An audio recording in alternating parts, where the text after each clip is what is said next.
Hello, everybody, and welcome to the Tarda Zone, which means it's Friday night and it's Friday night contact. Yeah, and we've got some funny news. It's actually laughable.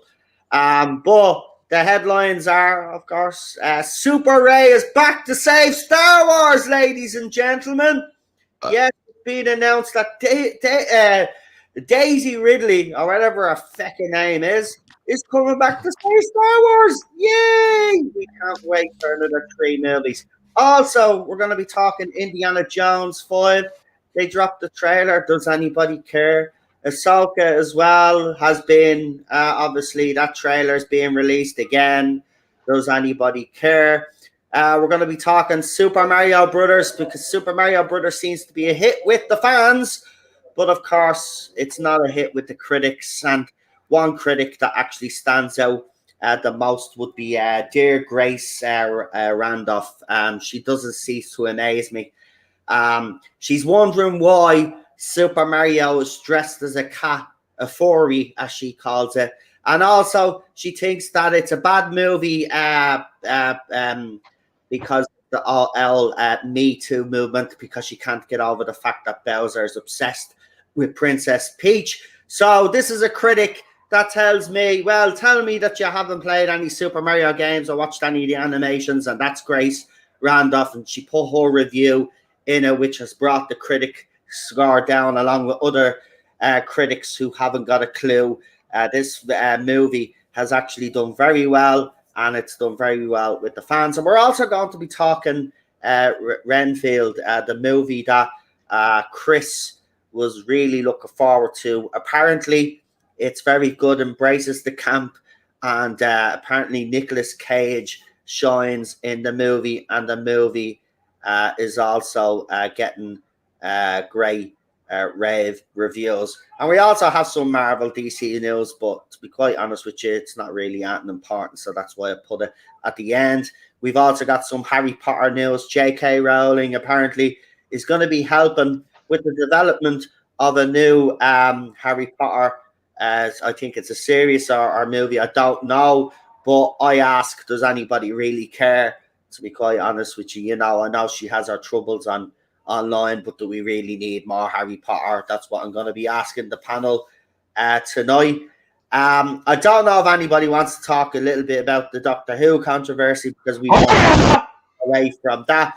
But I do know my good friend Chris has come out of YouTube retirement, everybody. And, has produced a video. He'll give us the details later on, but Chris is back. Will I? Oh, maybe I will, maybe I won't. No, but well, in fairness, man, it's your first video back, so I'm not saying you should give any details what the video is about, but you should certainly hype it up because it is your first video back. So, as I said earlier on the last stream, if you've unsubscribed because Chris was away, please resubscribe because he's going to be doing his thing again. And may I add, it's a long time coming. I'm glad to see you back. I know you don't really want to be getting bogged down on all of this, but you know what? You are one of the big voices in the fandom, and since you left, there's been a bit of a gap there, and I think it's only right that you come back. So I'm delighted to see you back. I can't wait to see your video, and I won't say any more about it, but all I just want to say is welcome back, and it has been a long time coming.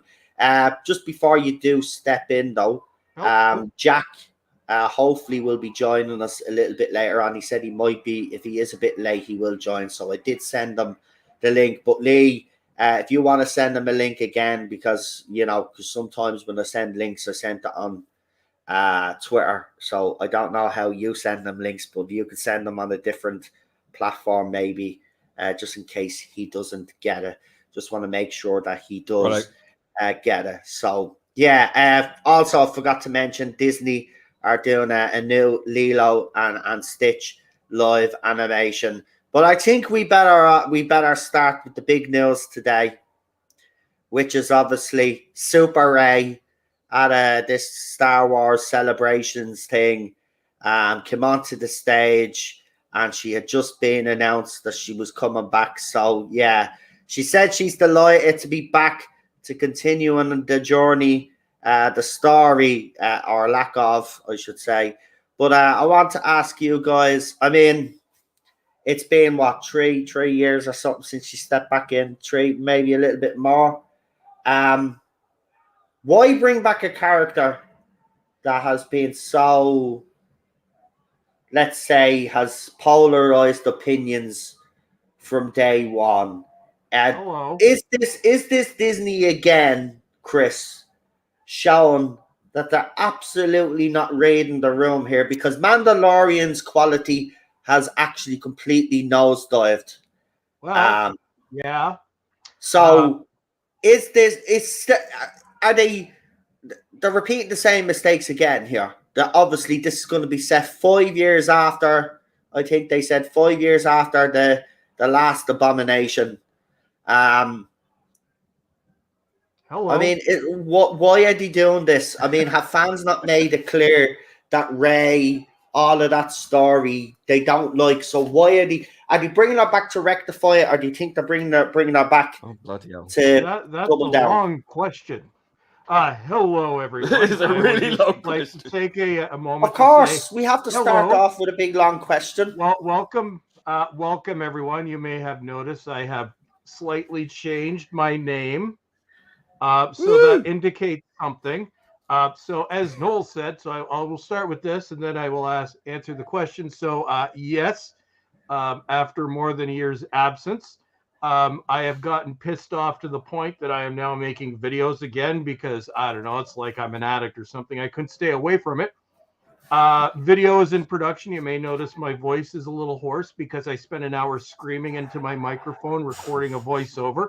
I won't mention what it's about, but I'm sure you know because I've been saying it on Twitter. Also, with regarding Star Wars, there may be a video coming out about this as well. There may also be a video coming out about that Indiana Jones thing. So yeah. So where do I start? Bestest ever. Well, let's see, Noel. So I did not watch the recast Jabba the Hutt on The Mandalorian because I have canceled my Disney Plus because that the dingleweed of a company can go bang itself where the sun don't shine. But why are they doing this? Well, simple fact of the matter. Oh yes, and yes, the GOAT is back from retirement as well. Nicholas, he's rearing up to. He's gonna piss a few people off. That's all I'm saying about that. But yeah, so why? Well, a simple fact is this franchise is now run by idiots. It's been run into the ground. Obviously, they didn't listen to anything during the Disney shareholder meeting last week, and damn, my throat is killing me. You're going to notice my voice go more. No, I don't have a cold. This was all yelling. Tells you what my day's been like. No, they're idiots. So let's just summarize here. And I just learned about this earlier today while I was screaming at other things. So you're bringing back a character that nobody likes from a franchise sequel trilogy that nobody likes, making another trilogy. Hiring a director that's directed, I don't know, like 2 episodes of one of those Marvel shows nobody watched. Apparently, Taika Waititi is also involved, so that always ends well. I think they're just hell-bent on destruction. I am now going to thoroughly enjoy watching this crap burn itself to the ground. I have no interest in watching it, but I will be making fun of it. It's all just pathetic, Noel. I said a few years ago, the culture war must have come to an end. No, it hasn't. It's worse than ever. But now it's become a farce. It's a parody of itself, and we are going to have so much fun laughing at it. They're idiots, Noel. This sounds terrible. This is, other than having Rian Johnson direct the trilogy, this is I actually agree with you. They could have done. I don't get the logic of this. I mean, our character is literally hated by everybody in the Star Wars fandom. Oh wait, and Noel, one other thing I forgot to mention, just off topic. Today is Sky the Lab's first birthday. Yay. So everybody say happy birthday, Sky, in the chat. And I can only do an hour and a half today. Well, we're going to have a little party. I got her a bunch of presents. So I'm only going to be able to do an hour and a half today because then we're going to have our little... well, we'll get through everything because it's... I just picked the topics that I knew everybody was talking about this week. And as we like to give our own spin on things on this channel, I thought we would start with that. But Lee, I'll ask you. I mean, they literally, Chris has said it. They're bringing back a character. You know what I mean? From a sequel trilogy, which does not have the fandom on board. It doesn't matter if this is watched by mainstream idiots that don't get the franchise. Like that sequel trilogy was aimed at people like me, right? I would class myself as a casual Star Wars fan, and even I was like, so let me get this straight. You brought back all the legacy characters to basically shit on them and make this woman the most powerful Jedi, if you want to, even Super Ray, basically. What's your thoughts and feelings on it? Noel, are you ready? Mm-hmm. Chris, are you ready? No. What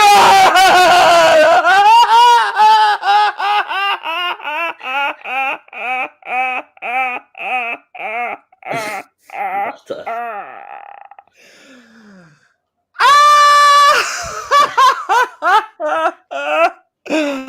Oh, you're gonna cry or you laugh. I just don't know anymore. Oh god, it's just tone deaf as It doesn't even make sense, hell. does it, man? They're not even reading their own. They're idiots. I mean, nobody wants this. I'm pretty sure nobody wants this. And I mean, she's acting Some like it's people pretend to want it. And you know what the worst thing about it is? It's not even Daisy Ridley's fault. You know what I mean? And I think we need to make it clear. I don't think any of us have anything against Daisy Ridley. I don't No. think she's ever attacked the fans. And she's done well in other things, actually. So just to clarify, this is not directed at Daisy. It's the character that she plays and the flaws that character has is what we're pointing out, basically. We're not criticising her. I mean, you can't criticise her for coming back and getting a handy paycheck to play a character that she played before. I mean, it's a no-brainer. It's the only job she's going to get. It's the only job she's probably been offered since, really. I mean, that's, you know. No, she's done some small independent stuff, which I think she's done fine. Small, yeah, but I mean, of note. Yeah, PD brings up a great point. It's tone deaf. This proves to me Kathleen Kennedy is going nowhere. Kathleen Kennedy's going nowhere. This is greenlit by her, even the Indiana Jones. It's like, do you know what, though? Here was the thing, right? Do you know what movie I was watching last night? And she's one of the executive producers along with Frank Marshall, right? Signs with Joaquin Phoenix and Mel Gibson. What a fucking great movie. So how did she go from executive producing movies like that to doing that crap that she's done for Star Wars? I remember she's been executive producer on other well-known hits, including Indiana Jones. No, she had no creative control. That's what it was. She was a money person. That was it. Right, so she's not the creative person behind this, but she's the money person. But now someone thought at Disney or Lucasfilm that she was the right person. She's a losing money person. She's a losing. She is now because she is now. This definitely, is ridiculous. Utterly ridiculous. No one asked for this. No one wants this.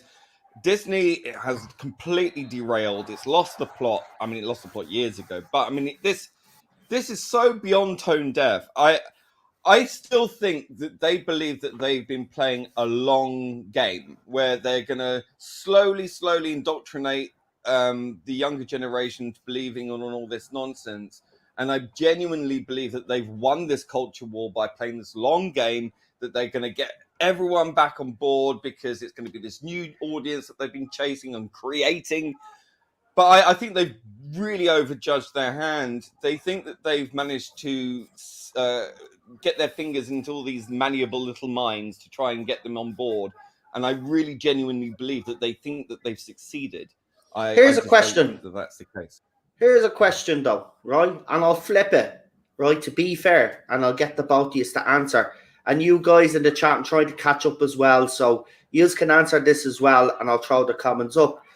But we have seen with the Star Trek franchise, especially, first, we'll pick an example of Picard that's being talked about quite a lot. The first two seasons of that are dire stuff, but the third season has stepped it up and is really, a lot of us have said, probably the best Trek in years.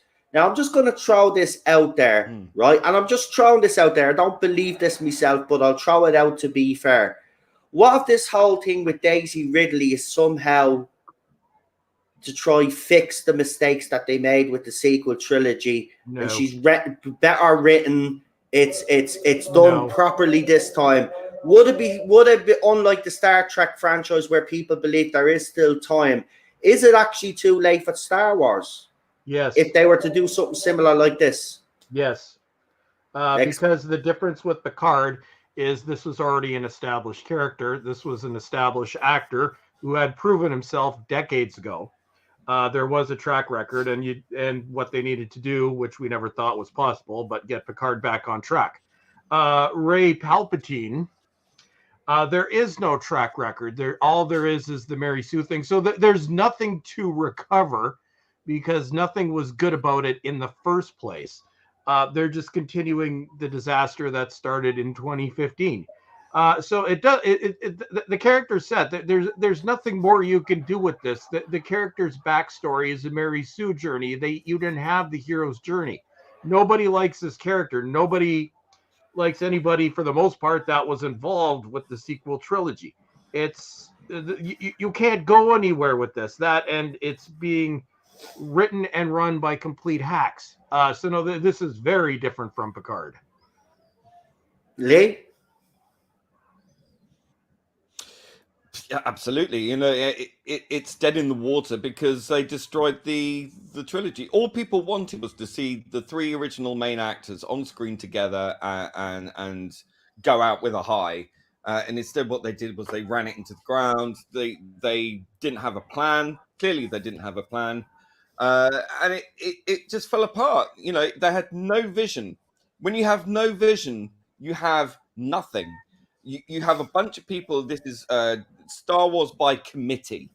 Okay, you got a bunch of hack writers that have been put into this writers' room who don't know what the hell they're doing. They write things on the board like diversity and dinosaurs. I mean, that's the level you're dealing with. You have no way to convince any right-thinking adult brain or even a child, the intelligence of at least an amphibian, that they will fall in love with Star Wars because of this actress and this story. The story of Star Wars died with Luke Skywalker.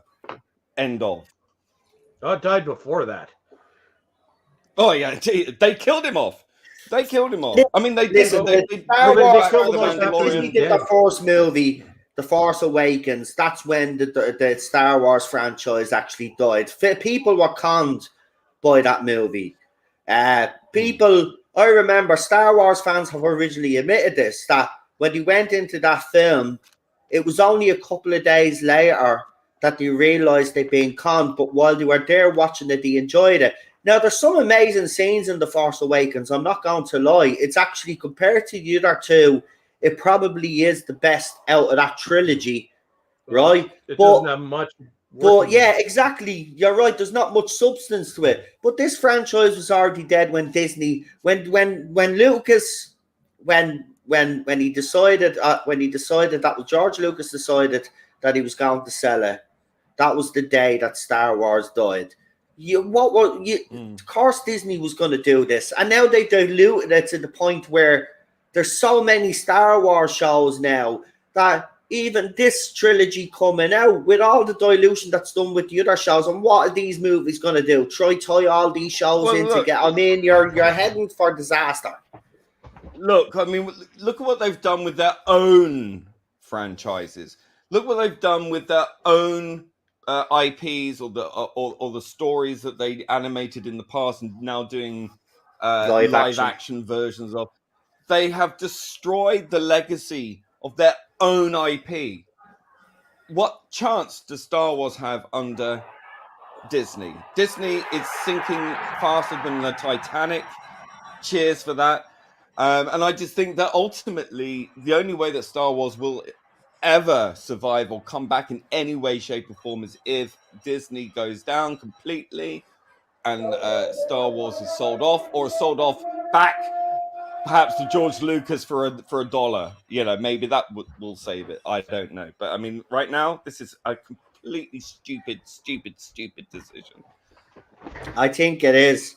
And let's talk about other stupid decisions because it goes into a nice segue because we brought it up, Kathleen Kennedy and obviously Indiana Jones 5, The Dial of Destiny. So I've watched the trailer. For anybody that doesn't know what I'm talking about, it's in the link description. I've actually put the trailer in the link description so you know what we're talking about. So if you haven't watched the trailer, go and watch it. It's a couple of minutes long. But I'm going to say this. For me, the Indiana Jones franchise, in my opinion, ended at The Last Crusade. Crystal Skulls was an abomination. I mean, the start of that movie just goes to show you how ridiculous that movie was going to be when Indiana Jones gets into a lead fridge and there's a nuclear bomb at a nuclear test site and he survives, and then a little hamster or whatever you call it, little mole comes up through the bleeding feckin' sand. That movie was always going to be dire, and aliens and Indiana Jones have no business of being together in the first place. So for me, The Last Crusade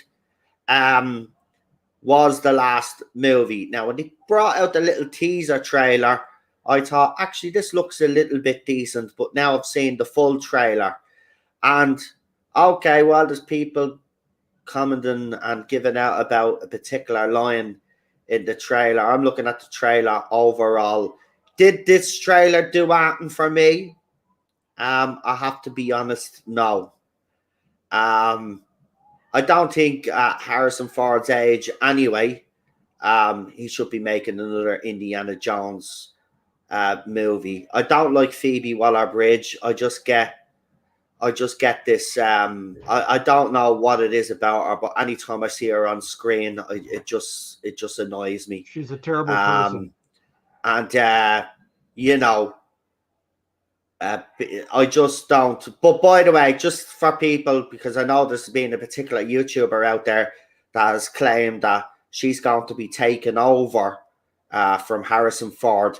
That won't be the case because she's rumored to be actually being brought in for the James Bond franchise, and that will take most of her time. So you won't see Phoebe Waller-Bridge, to be quite honest with you, doing many acting roles that will need a lot of commitment. She'll probably do her own stuff, but she is rumored to be being brought in to write the new James Bond movie. So I don't think she's going to be replacing Harrison Ford, but I do reckon he'll die in this movie, just like he died in the Star Wars franchise. I think this is a way of killing this character off as well, because Harrison Ford, for some weird reason, has only took these roles so he can kill characters off. He seems to want to kill all the characters that he played back in the past off. So I wouldn't be surprised if Indiana Jones actually dies at the end of Indy 5.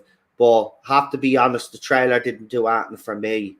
I don't know, the music at the start of the trailer just threw me off. The music does not fit in with Indiana Jones. And then near the end of the trailer, they bring in the iconic music. But I was kind of thinking, well, why didn't you play the iconic music all the way through the trailer? It just doesn't feel right, this movie. But I could be wrong. Trailers can be deceiving. I've just watched it. What's your feeling on it? It's the 1960s, so they've got the Rolling Stones. It kind of makes sense, and they cleverly kind of fused that in with the theme, which was unusual. It wasn't as irritating as I thought it would be. Obviously, from a trailer, you can't tell. It's quite interesting as well. Like, even if you have the add-on onto your browser, you can look at the dislikes and likes. They've managed even to disable that, so you can't see the likes or dislikes. That's in fairness, there's going to be people that are just going to dislike the trailer for the fact that it's associated with Kathleen Kennedy. You've got to kind of judge this on its own by the trailer. And I've got to say, I'm not being critical or anything. I'm just saying that the trailer didn't move me like the trailer for Raiders did, or the Temple of Doom, or even The Last Crusade. I'll even say, as far as even the Crystal Skull trailer had me intrigued, but we seen how that turned out. This trailer for an Indiana Jones movie, there was a few action sequences in it, but it just felt flat to me right now. as I said, I will judge the movie on its own merits, and I won't go overboard like some people have in the fandom because Kathleen Kennedy's connected to it. This could actually be good, but right now I'm just not feeling it with that trailer. But Chris, have you seen it? What's your thoughts? Yep, I saw it right before this, and I wanted to turn it off. I cannot stand Phoebe Waller-Bridge. No, I honestly can't. I can't stand the sound of her voice. She's a pretentious asshat. I guess what I will currently call a dingleweed. That's my word for the week. She's a freaking dingleweed. You can't say bad things because YouTube gets mad. Sorry. He's off. No, I'm not. I'm just I there's nobody wanted this movie. The one thing that I will give the last one, it wasn't ideological. This one is definitely going to be ideological because Waller-Bridge can't help herself. I won't be. I can't stand her just based on her alone. As soon as she showed up, I'm like, Jesus Christ. That's what I mean. I'm not lying. She turned me off right off when she popped up in that trailer. There's just something about Phoebe Waller-Bridge. She's a narcissistic asshat. That's my other word for the day, asshat. Yeah, I'd say it is that, but there's just something else about her as soon as she comes out. It doesn't matter what she's in. She's a narcissist. I don't know about this, folks, but I'm not going to write it completely off. But I did have me reservations when Harrison announced that he was coming back because of the age that he is. The director, obviously, has come up with some criticism because of a big YouTuber out there spreading probably nonsense. But again, all that said, I will give this a go. I've wanted. Look, not that it's. Do you know what? I've kind of been thinking would I've liked another Indiana Jones franchise, but years ago they did a TV show with River Phoenix, wasn't it? The young Indiana Jones, whatever it was. I forget the name of it exactly, but it was only on Young a limited Indiana time. Jones. Yeah, that was pretty good. I wouldn't mind them doing something like that. That shows Indy as a kid and going on his own little adventures, and that's how he got into art. Do you know, it makes sense. But I just don't get. But apparently it's being said, I think by Harrison himself, this is it now for Indiana Jones. It's done. This is the last movie, apparently. So I'm glad they've said that. But here's the thing, it's Disney, right? And Lee made a point, right? And it's a valid one, right? You look at Disney's own IPs right now, right? They've literally either destroyed them, they've wokified them, and they're not doing very well. Now you've noticed Disney's new strategy, which is to buy things up like Doctor Who and other shows. Now they announced a couple of other shows that's going on Disney Plus. Their own stuff is not making money. That now they're relying on other IPs and bringing them onto their platform, paying to bring it onto their platform to rescue the whole of Disney. Disney right now, look, Disney won't completely collapse. I'm being honest, there's too many fingers and too many. It won't. But Disney has never been in this position before. This is uncharted territories for Disney right now. And they're losing a shit ton of money, right? So they cannot continue down this model, but it beggars belief, and I'm still baffled that they're still going down this route. All these studios, I mean, you can't be making money. I mean, you hear a comment from James Cameron saying to fucking Tom Cruise, you literally saved Hollywood with this movie. So if you know that Hollywood is on the brink, well then correct it. You correct the boy right. I don't know why they are pandering to a small minority in society. It's not even in fandom, in society. BlackRock. It's absolutely ridiculous. Anyway, one more Disney item to talk about, and that's, of course, Lilo and Stitch. They're doing a live action version. Now, with the casting, they've actually cast a little girl. And I have to say, for once, Disney haven't actually done anything weird with the casting. They've got the casting spot on. Also, Dwayne Johnson is going to be in this movie as well. But again, Lee said it earlier. You know, they're destroying their own IPs with live action movies. Oh yeah, and now Mona has been announced as well in that live action. Thanks, Nerd Holic. Yeah, Mona as well. So they're doing live action Moana movies. Lee, you brought it up. I mean, like, why? Like, why? because they're creatively bankrupt. It's the only logical explanation. They are dead in the water. They've got no ideas what they do. They're rudderless. They've got a bunch of people who are overpaid maniacs who are more on board with the political machinations of the day rather than focusing on entertainment that families can enjoy. And Disney should have, first and foremost, its eye on the family audience rather than this new modern audience that we keep hearing about that never materializes. It's like, well, they talk up their game about diversity and inclusion. I've mentioned this so many times now.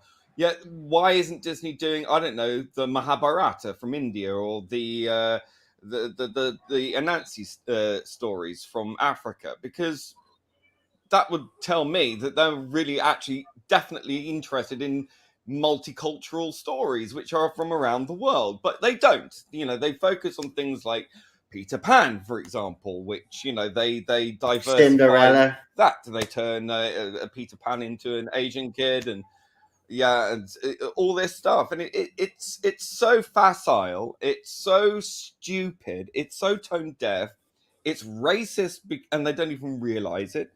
And it doesn't go anywhere. And the fact that they are failures after failures after failures, and they still keep doing it, shows an almost pathological need to bash us over the head to the point that they're willing to throw away their entire, not only studio, but their entire industry over it. It's insane. It's ridiculous. Look, Disney, when I was growing up as a kid, right? When you seen Disney or Touchstone Pictures in the side, when they show the different studio, when you seen a movie with the Disney logo or the Touchstone Pictures logo, you knew that movie was going to be a decent family movie, right? A Disney movie. It was going to be warm-hearted. You're going to have your bit of heartbreak, but then it always have your happy ending and stuff like that, right? That they were the days of Disney. Even the animations. Listen, my favorite animation, believe it or not, isn't the obvious ones like Snow White and all of them, right? Mine is Sleeping Beauty. I love that movie. I'm a grown man and I can admit it. I love that movie. I love the music in that movie. That movie is just, I love it. There's a darkness to that movie as well. I even remember watching it as a kid, terrified, right? This is what Disney used to do. As a kid, terrify you. Even as an adult, I can watch that movie and still get enjoyment out of it because that's what Disney were great at. They were the masters of getting everybody together because that's what whole Disney's thing was, the family model. Get everybody sitting around TV, watching our shows, watching our movies. But they're driving families away now. They're trying to put a wedge in families. And I haven't even brought up the other stuff about Spider-Verse. I know that's got to do with the other crap that's coming out. But again, even in that trailer, the virtuous signaling with their trans flag in it. And he put it in subtly. So, unless you're really looking, you won't see it. They're very clever the way to do all this. Disney were the masters of subliminal messaging anyway. Yeah, they're the masters at it. But Disney used to do this ages ago. They just failed. They used to. I don't know how a company has gone from being the leaders of family entertainment to being the worst. No. What? You got guests. No, let me speak. Well, let me finish my point first, though. We got plenty of time. Yeah, but it takes 10 minutes. I'm not finished yet. You're finished. Just wait. There is a problem that Disney has had years ago. They used to have a lot of editors who would put in very dodgy things in like a frame and things like that. They got caught out for that many times, and here they are now doing it absolutely the same thing, but more in your face, and it's the same result. It's subliminal messaging. I think there was some law that was passed that you couldn't put things in like a frame or whatever because it was subliminal, because you're doing this kind of subliminal advertising. I think that there was something that was put in that prevented that from happening. Now it's sort of being done so overtly, and I just think that these kind of political messagings should be legislated again. I'm not one for the state to tell private companies what to, or public companies in Disney's case, but certainly I think it's gotten so far off track and it's gotten so dubious to the point that the level of power that these corporations have over public consciousness and the public dialogue, that they need reining in somehow. And I think that when they're getting away with putting things like trans kids, protect trans kids and all this kind of stuff, like that's a discussion that is ongoing currently. It's not a civil rights thing. This is a completely different animal, and Disney really shouldn't have that level of influence to kind of dictate to audiences that this is a settled matter and this is a civil rights issue. I think this is a playing politics where they shouldn't be. They're a corporation. They should shut their mouth. They should present entertainment and stop trying to politicize and bash us over the head, frankly. Chris? I would disagree with you, Noel, that Disney is indestructible. I think Disney is in for how shall I put this? Deep shite. So let's just take a look at this company. So they're basing themselves off two dead IPs that they killed themselves. One is the MCU, which has died. The other one is Star Wars, which died a long time ago, and now they're just pooping on a corpse. Live action movies that nobody wants to see. They got the Little Mermaid thing, and that's just going over wonderfully. Oh yeah, and you forgot to mention the fact that they're doing a modern, diverse reboot of the X-Files. So they're also bastardizing Fox's catalog. I'm pretty sure that Buffy thing is going to come out because they own Buffy and Angel now too. No, I think they're in trouble, Noel, because nobody wants to buy anything they're selling. Like they're dead. And Disney, with the streaming service, Disney Plus was operating at a loss with the hope of one day being profitable. They're still operating at a loss. They're losing subs. They banked everything on two dead franchises. Will the name and everything go away? No, but it may be bought out. It may be broken up. Who knows? But no, Disney has nothing going for them. They had the shareholders meeting last week, which some of that's available online. Bob Iger doubled down on everything they're doing more than once over the course of that meeting. So no, I think in the very near future, never say something's too big to fail. We've seen big companies fall before. Nothing is too big to fail. Disney has purchased too much. They've destroyed everything that they purchased. They've destroyed Fox. They've destroyed Pixar. They've destroyed Marvel. They've destroyed Lucasfilm. Nobody wants to watch any of this crap. None of it's making a profit anymore. Nobody wants to go to their theme parks anymore. I honestly think I think very soon they're going to be done. And I don't know if they can turn around. Oh yeah, and they're about to destroy Indiana Jones too. Let's not forget about that. No, I honestly think, Noel, I think they've reached the point of no return. There is nothing, literally nothing working in their favor right now. And The Mandalorian, which was the one, was decent, and now it's gone downhill. I've seen the reviews of what was shown on The Mandalorian yesterday, and like I said, I've unsubbed myself from Disney Plus. Good Lord, I'm like, Jesus. Yeah, it's gone dire. Even the special effects look like they just have given up. Yeah, I mean, Mandalorian I did defend because I thought the fourth season was definitely the best season. Season two, you could actually see it was kind of slipping a bit, but there was still enough there to keep the fandom going. But season three, they just completely lost the plot. I mean, time will. I mean, I think I will agree with you. I think Disney is getting to the point where they have to take some drastic action. And if this new trilogy and Indiana Jones 5 is that answer, well, they're in for a bit of a shock because people are still reeling over that sequel trilogy anyway. I just don't see the point. But we got Jack with us. So welcome, Hello. Jack. Do you want to give your opinion on Super Ray and maybe Indiana Jones? Can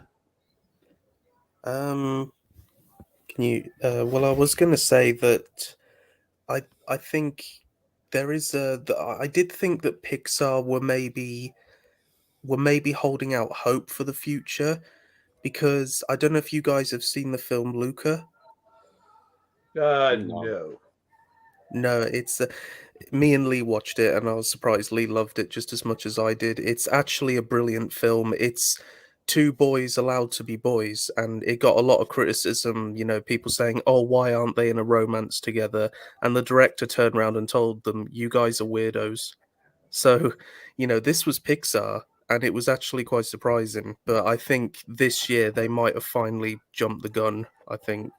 But it just made me kind of realize that, you know, through all the crap, sometimes you can actually get something like genuinely good that seeps through.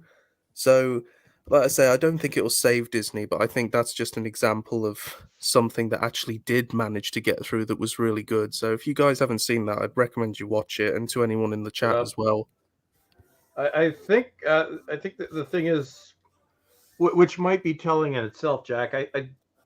I've never heard of this, so I'm wondering if because of the director saying things that they didn't agree with, I'm wondering if they buried this in terms of promotion. Because I'm looking at it right now. Probably. Yeah, I've never heard of it. No, Because I've never heard of it myself. I think No. it got a trailer. I only found out because it was on a trailer for a DVD I had, and I just thought that looks good. And you know, it came up, and I was like, "Do you know what? I'll watch it." And I was worried because, you know, I looked at it and I thought, you know, you've got the girl who looks like, oh, she's probably going to be just ruling everything, but she isn't. And it's a wonderful tale of two young lads, you know, just discovering who they are and going out into the world. And it's by an Italian director, and it was written, I think it was written as a story originally, and he stayed true to the material 100%. So, Cool. you know, like I But say, we I might as need well- more of that. See, this is the problem, Jack. Disney are not doing enough of that, so maybe movies like that do get buried and go under the radar. Yeah. But it's Disney's own fault. You know what I mean? I mean, I think if you look at their strategy, they do seem to be just focused on this. Being honest with you, the Star Wars franchise seems to be the franchise that they think is gonna elevate them. But if anything, it's holding Disney back. The worst thing I actually think happened was that George Lucas did sell to Disney. I would have preferred. I know no other company would have probably had the money, and Disney would have just outbid anybody to get their hands on it. But it's just a pity that a different studio didn't get their hands on it, because I think if Disney had missed out on the Star Wars franchise, I think Disney's content would be a little bit better. Now, I'm saying a little bit better. They'd still be doing what they're doing today, but it wouldn't be as bad because they wouldn't have the Star Wars franchise dragging them down. Do you know what I mean? But that's a huge monkey on the back, as they would say. You know, to have that franchise on your back and you're not producing, not doing it well, it's going to affect the rest of the company. And I think this is what happens with films. As you said, when they do make a decent movie, it kind of nobody will nobody will give it a chance because, unfortunately, the Disney brand now is seen as toxic. Yep. I think a lot of people now know to keep their eyes out for if a film isn't getting advertised every bloody day or constantly popping up in your YouTube feeds, if it's not getting that mainstream attention, I think a lot of people are going, oh well, that must mean it's good then. Yep. Yeah. And then it Usually. builds a cult following.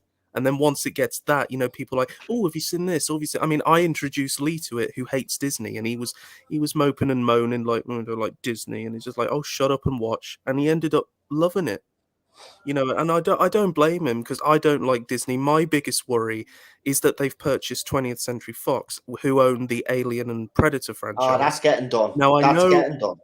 I know that the last couple of films have been awful, especially for Predator, but the franchises, I mean, you can just kind of keep what you want and whatever, but I'm just worried what they're going to do to that. The aliens and the predators, right, will have pronouns and stuff. Yeah, right? It's already going to happen. Listen, they're going to ruin Alien franchise. The Alien franchise and the Predator franchise, anyway, have gone off the rails the last couple of years, let's be honest. Yeah. But last couple decades. Yeah. So, I mean, I'm not It's really the too KBC. worried. I checked out after Ridley Scott came back with Alien anyway, the bleeding asshole. Like, Yeah. I mean, you get Prometheus, right? And then, like, okay, I actually, look, I'm going to be honest. Out of all the Alien movies that they've made, I have a soft spot for Prometheus. I fell asleep.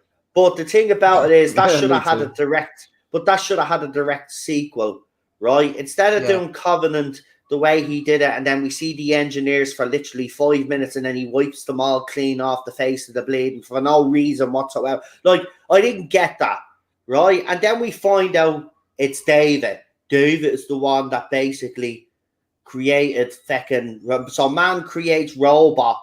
Robot create android, or robot creates alien. Like fucking ridiculous. The whole movie was a religious fucking experience. But again, Ridley Scott ego, right? Because we were getting that Alien 5 movie, and he didn't want that to happen, Ridley Scott. So he says, I'll do my franchise. Join the crowd. And the biggest thing is, why do they always have to introduce a new breed? Can we not just have the original by Giga? That original one from the first film will never be beat. And I could go on. I could do my own podcast just on that alone, because I firmly believe that. I know some people prefer the more animal, on all fours, but I prefer the original because it was unique. I feel like it kind of devolved into just your standard Independence Day bug monster, instead of being something special like it was in the first film. I don't know. I like the second. I like the way they move in the second movie. They just run into oncoming bullet fire like idiots, because there's so many of them. But it's that argument, isn't it? It's like the perfect example is Dalek. There's one Dalek, it kills 200 people. There's loads of them, they get blown up left, right, and center. It's madness just something of that crowds. seems to happen. But again, couldn't you say, right, the first Alien movie where we see the alien, that was then, and then by the time we get to Aliens, it's obviously how long? 57 years later. Maybe that species evolved a lot quicker than during the decades. I know it takes centuries, but maybe something to kind of explain it. I do agree. I do like the Alien in the Force. I'm not going to lie, but I do love Aliens, and I love how they move. And I love the film. I love the film. Don't get me wrong. I mean, as a creature, I think the first one was what Giga made, and I think it has a human skull inside it, and it has the way it moves. It has what it does to Lambert. I mean, there's a whole theory on that. It doesn't just kill its prey. It takes a sort of pleasure in it. I mean, the creature itself is just a sexual. It's a metaphor. I mean, look at the head. Yeah, true. And Cameron seemed very quick to get rid of that, which annoyed me a bit. I loved the way you can't quite see the skull, but it's in there. It just adds a bit more mystery to it, to me. And I feel like the more they diverged away from that, and that god-awful CGI one in Covenant, You know, Oh, practical effects any day. yes, Mm. And I don't agree. forget the new Alien thing is going to be like a bunch of teenagers who are probably played by 30-year-olds. Oh, No, Who are that's going the to new be Star Trek series. yeah, that as well. But I mean, it seems to be hand in hand, doesn't it? Like whatever happens in Star Trek will happen in Star Wars, will happen in Doctor Who, will happen in Alien. You know, so hey, listen, it just seems to be a I meme. believe in equality. Why not let a bloke? Why not let a bloke be the main character in the Alien franchise? Oh wait, no, you can't do that because it's only one way. Yep. I Exactly. just don't think. Look, Alien is an iconic IP. Yeah, it's. I mean, the first two movies. Forget about the rest, in my opinion. Um, Except for AVP, no. oh no, I have a soft spot. I told you that. That's why if I'll put it up later, the banner. But the movie is on returns on Thursday nights. Oh no, on Tuesday nights instead of the preview uh stream, a member stream. That's being changed to Thursday now. So we'll be back on Tuesday. So if Jack is around, we'll start off with Alien versus Predator and we'll do the extended cut because only the extended cut is it actually makes the movie. It does. Adding those little scenes to it really makes a difference with this movie. I hate the way studios cut movies up. They It's should be because watched it as was the intended. 2000s and they wanted teenagers to get into the franchise, so Mm. they toned Yep. it down a bit because they were Mm. looking to build an audience, you know, but which I think was dumb because you already had an audience Mm-hmm. and you kind of And they screwed keep them doing that. over a bit.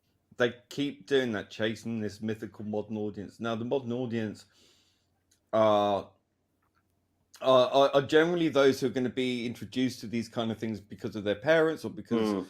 you know older generations who were fans of these franchises before. You sever that, and then you have to engineer new reasons what to bring people in, which is going against the point of having an old franchise in the first place, because you want to bring back on board the older generations of fans because they're going to introduce other people to it organically, and you don't have to try and deconstruct it or re-engineer it for a modern audience because they'll come along anyway.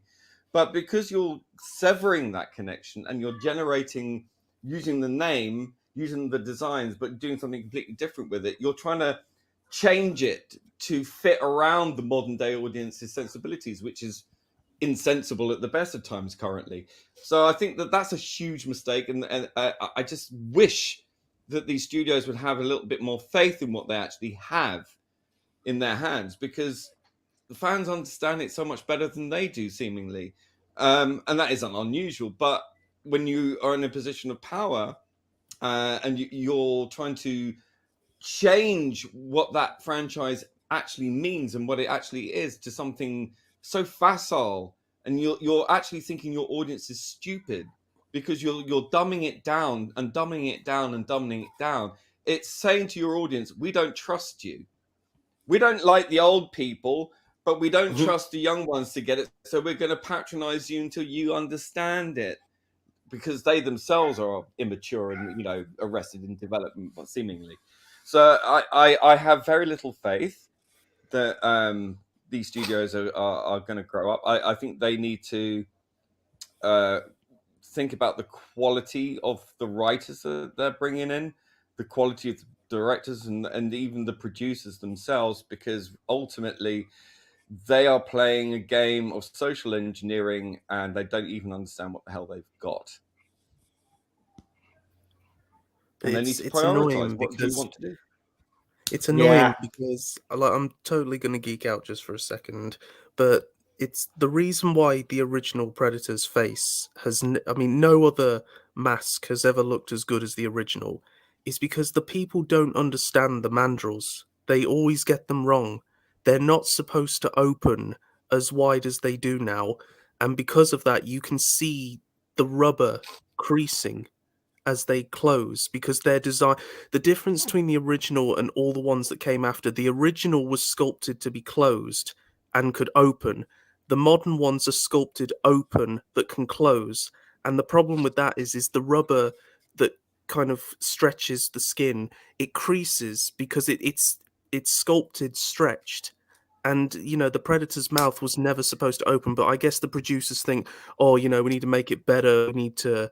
It's that kind of making a change for the sake of it. And Yeah. in doing so, they made it look worse because it's like you can tell that that's rubber because of the way it's creasing. But with the original, the mandrels were only meant to open slightly because when you think about it, if the Predator's mouth is open, how does its mouth not dry out?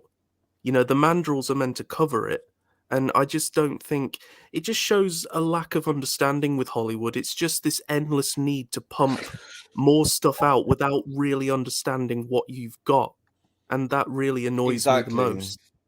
That's why I think they don't look kindly on fans, because fans will always spot these things and will always be the bane in their arse. And that's why they think they can just get rid of us, bring in a new audience, and then go, well, this is the new original version.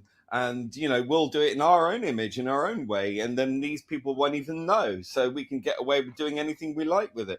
The only trouble is they don't do it with any quality, because it's all about pumping the shit out and getting people just to, you know, mindlessly switch on and switch off. And it doesn't work. It just doesn't work. It doesn't have, especially with older IPs and in bringing it back, you don't have the same magic, the same charm. These IPs existed in a time frame where these things had never been seen before. These things were successful because they tapped into the zeitgeist at the time, in the decade it was in. You know, you can't engineer that. You can't. Those things came about organically. They were a passion project that went through years of development and people being fired and sacked and struggling and fighting and all sorts of things to get these things made. Nowadays, it's everything's by committee. It's always done by box checking and all these other things, and it's not organic at all. You know, it's no passion behind it. All it is about, we got to make some money. We're going to put this thing in. We're going to put in all this CGI. We're going to do all this stuff. And you got all the tick boxes, and you got, yes, this, that, and the other. And it's all by committee, like one after the other. Churn it out, churn it out, churn it out, churn it out. And then they're not really thinking about the law or you know, mandrels and how they they don't even think about that. They don't care about that. But they just want to get new people on board. They'll use an old IP and hope that it's somewhere in the sort of back of people's brains, because it's such an archetypal IP that they can just get people to put their eyes on it. And that's all they care about. They're not really intrinsically engaged in the same way that fans are. And I think that's really why they just want to get rid of fans, because fans are going to be pointing out all the flaws, and they just replace them with a new unthinking audience who's going to consume effectively. Consume. Well, let's actually move it along, because obviously we don't want to keep sticking with the negative, but there is some positive out there. The Super Mario movie has exceeded expectations after everybody's criticism of Chris Pratt voice of Mario. It seems that has evaporated as the movie is doing very well with the audiences. But of course, the critics are absolutely different. And one critic has stood out all week because of her criticism of the Super Mario Brothers movie. We also have her written review on Rotten Tomatoes. But Grace Randolph, who does pop culture, she's a reporter, didn't know the history of the Super Mario franchise before she actually did her review of the movie. It's the most cringe-worthy review you will see. She had a problem with Super Mario dressed as a cat and called him Furry Mario. She also couldn't get over the obsession of Bowser trying to capture Princess Peach. She started bringing up the Me Too crap as well. But of course, this movie has went on to do very well, and I'm going to put a review up on the screen for you to read this. This is her written one on Rotten Tomatoes. People have actually clipped her video, her stream as well, because she clearly. So this is Grace Randolph, Tomato Meter approved critic, apparently. Oh, Right. goody. And here's her Super Mario review. She's done others. So she gave it a 55. She gave it a 55. Why is it going into her video? I don't want to see her video. I just want to read her post. I don't want to actually go in. Why would I want to watch her video? It's cringeworthy. Anyway, she says, totally inaccessible for non-fans of this Super Mario game from Nintendo. Fans might even have a hard time with the non-existent, antiquated, and somewhat offensive story. Shocking misfire from Illumination. The only bad movie they ever made. And then obviously beyond trailer. So if I press this read more, unfortunately goes into our YouTube video. But the reason why the story is offensive is because of Bowser's obsession with Princess Peach. Now, anybody that's played any of the Super Mario games would actually know that that actually is the premise. You've decided Mario's to save the princess from Bowser, like, and she doesn't get that, and then start bringing up the whole Me Too movement and all of this, how it's a bad movie. But the audiences disagree with her. The audience are saying that this is a great movie, and people have responded because the movie is up in the box office, so it's actually done very well. But to claim that Super Mario fans will have a hard time with this movie is absolute bullshit. I've seen 3 trailers and I already can't wait to see it. Like, it looks exactly like I'd imagine a Super Mario animation. I would have preferred a live action, if I'm pretty honest, but the way they've done it, they would never have been able to do a live action movie of the way they have it as animation. So I'm looking forward to this movie. It looks fun, just like the Sonic the Hedgehog when Sony did their, Sega did theirs. Obviously, Sonic the Hedgehog, absolutely brilliant franchise. So I can't wait for this. But any of you guys on the panel, Super Mario fans, and if you are you going to watch this movie? I mean, I wouldn't played call myself- Mario 30 years ago. What you say, Chris? You played Super Mario 30 years ago? Yeah, that's I haven't been much of a Mario. Well, I wouldn't say I'm not a Mario fan, but I'm not really a Mario fan. I remember the last terrible movie. But this is what I'll watch just for the hell of it. That's my thought. Fantastic, Jack. I mean, I'm more of a casual fan, but even I know in one of the games Mario does wear a cat costume. Mm-hmm. And, you know, Bowser has been kidnapping Peach since the 80s. So you'd think Mario would realize that there's actually a romance going on between the two of them, and that's just their way of getting out of it. Like, come on, dude. You're being played.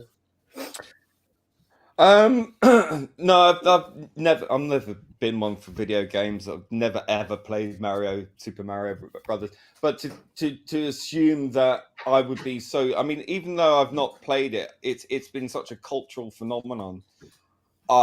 Even through osmosis, I would have picked up enough information about it to understand what is going on in the story, because I think even at a basic level, you can easily pick that up. I think kids will be interested in this film. Fans will be interested in this film. There's enough of them because it's a very successful game. Millions of people will be watching it and understanding it. And if they haven't ever played it or have never played Super Mario and will just watch it as an animated movie, I'm sure that they can quite easily pick up, you know, a very basic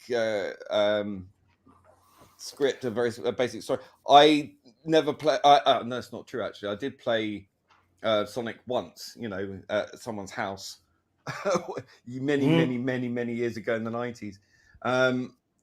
And that's it, you know, but yeah, I still managed to enjoy the film. You know, the first one, I haven't seen the second one yet, but I did enjoy it, you know, and I don't think, you know, you really need to be a fan necessarily of something already to enjoy it. It just seems very asinine to me, you know. Yeah. I think that's a very again, it's these critics who well, it's a lack of knowledge that annoys me. You know what I mean? You're supposed to be a critic. You should know the subject that you're talking, the topic that you're going to review. Do you know what I mean? You do a bit of research before you come on and make a fool of yourself on your stream and tell everybody that. Because she's ignorant and she's because she's ignorant and she's a bit dim doesn't mean that the audience is. I mean, Yeah, she's put it judging mildly. she's judging it on her own failings. You know, she didn't get it, so no one else will get it. That's really, again, asinine. And I think, again, you know, critics who look down their noses like this generally are not in the best position to do so. They always out themselves as being the ignoramuses that they actually are. And it's just not true. You know, I think critics like this are generally sort of very much like the people in the studios themselves. They look down their noses at people. They think, oh, these people are too stupid to understand my genius. And I think that they do think that people are just too dumb to understand things, and maybe they themselves are, you know, less equipped than the actual audience is. Put it that way. Yeah. Well, let's move on to a topic that I know everybody will have input in. So it was announced this week that there's more Harry Potter on the way, and J.K. Rowling, will have some input, but she won't be obviously directing, which I never saw her as a director, so I don't know why, or showrunner, I should say. I never seen her as a showrunner anyway, but why they had to bring that up. But she was always course, on it's gonna set. annoy. She was always on set. I'll say this about her. When I was a film extra on a few of her movies, she was there constantly. She was constantly involved one way or the other. So I take my hat off to her. She is invested in her her story, and she'll be there again for the new show. But I'm asking, right?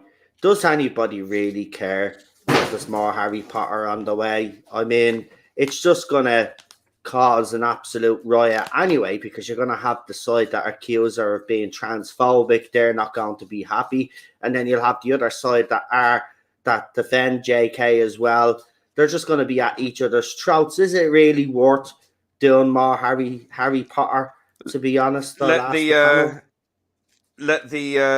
audience decide. I think there is definitely a hunger for more Harry Potter.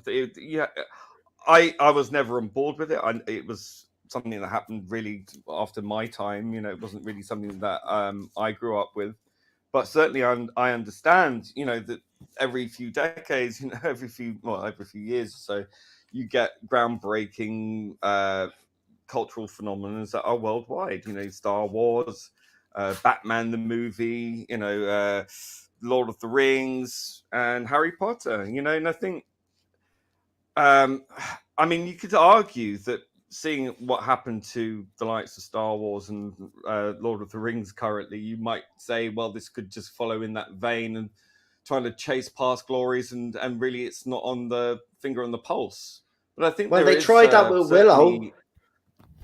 But yeah, but that was awful. Look what happened there. Really awful. Yeah, look what happened there. Yeah. Like, so sometimes it's just best to leave these things alone, Lee. Possibly, but at the same time, if it's done well, although it's Warner Brothers and we know how completely tone deaf they are as well, but if J.K. Rowling is as on board as she has been in the past, and Warner Brothers has a massive investment in this, because I think it's the only thing that's really kept them alive for so long, I think that they will want to make sure that this works. How it works, we don't know. We don't really know the format. We don't know if it's going to be a reboot or if it's going to be what it's going to be. So we'll just have to sit back and wait. I'm not particularly. I don't give a crap. Do you think they could reboot with Her Blessing, because then it would eliminate the previous cast who have come out against her? I would live for that. I'd be more than happy for. Anything that gives her more billions, I'm happy, right? Give her all the billions. It will make money. She's earned it. So, yeah.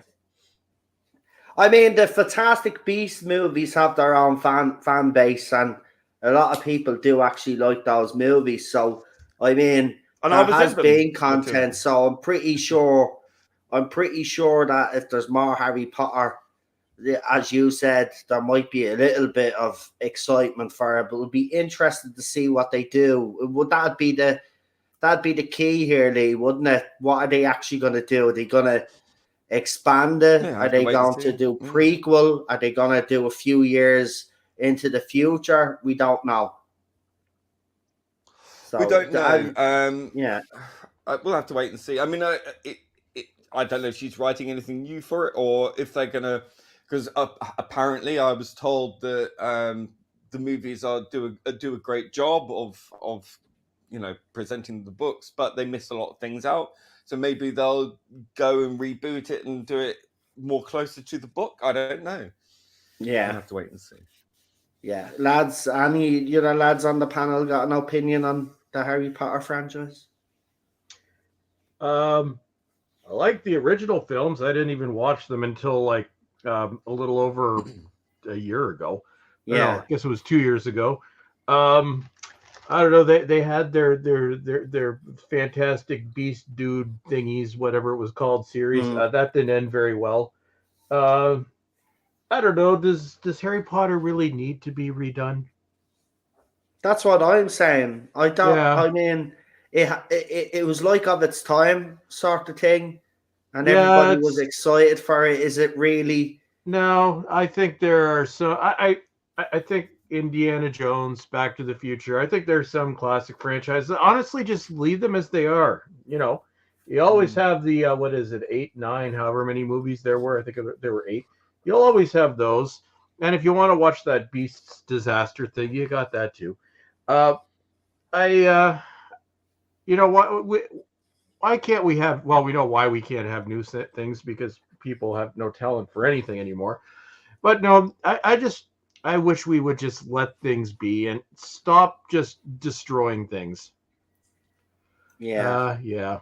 I mean, I was only my favorite will always be the first two. The first three. I feel like I like the fourth one for how dark it was, but I feel like when they changed to that guy who directed all of them from that point on, they got a bit bland. Yeah. Although I do like the Half-Blood Prince, that's really great, and anyone who thinks otherwise should be shot at dawn. But it's. Yeah, I just think there's nothing wrong with them. I think you can go and watch them today, and they're just as good. So I don't think they need to be rebooted like Indiana Jones and Back to the Future. I just don't see the fascination with making the same thing again. Well, Well, maybe we if they don't did know. like a We Hogwarts don't know if it's an Legacy. actual reboot though. So Yeah, I just that's wanna if they add did that. like a Hogwarts Legacy series, based on the computer game. Maybe that would be a way to bring in new characters. Set it at Hogwarts Expand and have it. something new. Yeah, I think that would be better. I mean, then you're not sort of treading water by just trying to recapture past glories, but you're moving the story on. I think that would certainly benefit them. Whether or not it'll be successful, I don't know. It's very hard to tap into something that was a phenomenon at the time, that was on the zeitgeist, that was captured the world globally as it did. You can't engineer that, and you're sort of flogging a dead horse if you try. And we've seen that time and time again. It has to be something that is organic. I think they're probably putting that out just to test the water to see if people have a thirst for it or not. I think the Hogwarts Legacy video game certainly proved that there was thirst for more content. So will that play into people sitting down and watching a TV series or a new trilogy or whatever? We'll have to wait and see. But how they move it forward is that a lot like how Doctor Who used to be. Harry Potter is quite a British institution in many ways. I think when you think of England, I think when Americans do, they do think of Harry Potter and things like that. So because British culture is pretty much cancelled at this point, if they do this, will it have the charm and the sort of thing that the original films had?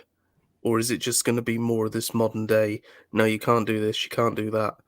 And it's just, I just don't think it'll have the soul anymore that the original ones did. Yeah, there's always that as well. Yeah, they never seem to recapture the magic that came before. But we'll keep an eye on that. It's a very interesting one. But talking about another, obviously, franchise, I think DreamWorks still do the Shrek franchise, don't they? There's talks of a fifth movie. Now, I have to say that the Shrek franchise actually hasn't. I don't think really it's dipped in quality. I've actually liked all of the movies. Obviously, I have my favorites in the franchise. Um, and there's even talks of a Donkey spin off as well, which I don't know if I could tolerate 30-minute episodes of Eddie Murphy as Donkey, though, because Donkey is quite irritating. I bet your donkey was a slave then. But Something like that. I don't know, whatever. At this stage, Jack, do you know what? They could pretty much do anything. But I want to ask you guys, fifth Shrek movie again. I mean, there's some movie franchises I think had stopped after a while. But as I said, I don't think the Shrek franchise has actually suffered from any bad movies. They've all been pretty decent. But we have seen other shows where or other movies, I say, where, for example, the Fast and the Furious. I mean, how many movies is there? I mean, that should have stopped after the first one, or maybe Tokyo Drift. But I mean, ridiculous. Just some movie franchises go on too long. Is Shrek one of those? Good. Yeah. Chris says yeah. I watched the first one. I like the second one. I think I watched the third one. Yeah, third one is actually good though. I like the third one. It's not 2001 anymore. Again, no original ideas. Let's just keep dragging the same stuff out over and over again. Yeah. So that's the précis of my view. Jack? I mean, I don't really think you can take the story of Shrek any further because, you know, the story was designed to be a parody of the fairy tale. So, yeah, you know, it's a story that really comes full circle, especially with the fourth one and the whole, you know, time travel thing that they did. yeah. I don't know. You could do God of War style Shrek and his son if you wanted to, although it'll probably be the daughter because you can't have sons anymore. So, you know, I don't know. I just, as someone who actually recently rewatched them and enjoyed them, I don't think I want a fifth one, to tell you the truth. Yeah, I'm kind of, you know, as I said, I think that movie franchise has had its day, but they just keep. You know, this movie could be good, but again, you know, fair enough. It's another great movie, but how many Shrek movies do you have to keep making? I mean, just let it go. Sometimes it's better to, you know, go back to the drawing board and maybe do something else. DreamWorks, you know. I mean, weren't they involved with Rango as well with Johnny Depp? That was a pretty good one. Was that DreamWorks? I'm not sure. I could be wrong there, but that was pretty good. Yeah, You know, I think it was. So they should focus on different stuff. Surely they have other ideas, man. Come on. Maybe if they did Shrek, this movie as a parody of Avatar, except with green people instead of blue people, that could be quite amusing. But I mean, Same problem with Toy Story. Only funny. Yeah. It's only funny when it does things like that. I think when it sort of pokes fun at modern life in its inevitable way, it has to be that's the comedy in Shrek. You know, you do find a lot of modern references in there, and using fairy tales as a wonderful. As a wonderful mechanism to tell a story, and humor really sort of spurns from that. I think that is he still funny? You know, that as people get older, you tend to find that the comedy beat seems to sort of slow down somewhat. So I don't know. We'll have to see. I mean, again, you're kind of saved by the fact that you can edit it any way you want, and you don't have to see the actors being aged and, you know, doddering So there is a potential. Yeah, it there, has that but- going in its favour that the voice But actors. Puss in Boots really took the franchise into a different direction, and Puss in Boots 2 was just such a phenomenal film. Could because they I do think- it with Shrek though? Could they change the whole tone of the franchise and make it go in a different direction that it feels fresh? Well, you like with Puss in Boots 2? Yeah, maybe. They could. I think what made Puss in Boots 2 such a success was that it didn't have anything that came before dragging it down. You know, it kind of distanced itself a little bit from what came before, introduced new characters and brought old characters back, but, you know, made them sort of not tied down by anything. And I think with Shrek, you've got a lot of lore. Obviously, you've got 4 films. So I don't know if maybe the swamp gets destroyed and they have to go on a journey to find a new home, something like that. But it's like... I think doing a pastiche on Avatar would be absolutely hilarious. I think if they... I mean, it writes itself, doesn't it? I mean, you could do something like that, but sort of make it sort of mirror what happened in Avatar or Avatar 2 and turn it to this sort of fairy tale thing with the green people instead of the blue people. I think that would be funny. But they've kind of I'd done like to that see with that. the 4th one. I mean, the bad guy wanted to genocide ogres. I mean, you'd pretty much have the same thing, almost. You know, like the people would go to wipe out all ogres for some reason. I don't know. It just, I don't know if there's any new grounds they can tread, to be honest. Right. Well, we've got one more topic to cover, and then Chris has to go. But it is kind of the last topic that we're covering tonight, and it is the Nicolas Cage movie. It's a movie that Chris has been looking forward to, so he'll get first word on this. But apparently, the movie, what's a Renfield? Renfield. Yeah, with obviously Nicolas Cage and your man. What's his face? The kid. He's not a kid anymore, but whatever his face is. Anyway, the movie apparently is a success, and apparently Nicolas Cage steals the show, and it's camp, and it's all the things that people would expect. Now, this is a movie that Chris has been really looking forward to. Have you actually seen it yet? Nope, but yes, it's Nicolas Cage, and I think the man's a genius. Nicholas Hoult, isn't it? Hoult. I can Well, never no, say he's the other dude. Yeah, Nicholas. So the two Nicholases spelled differently.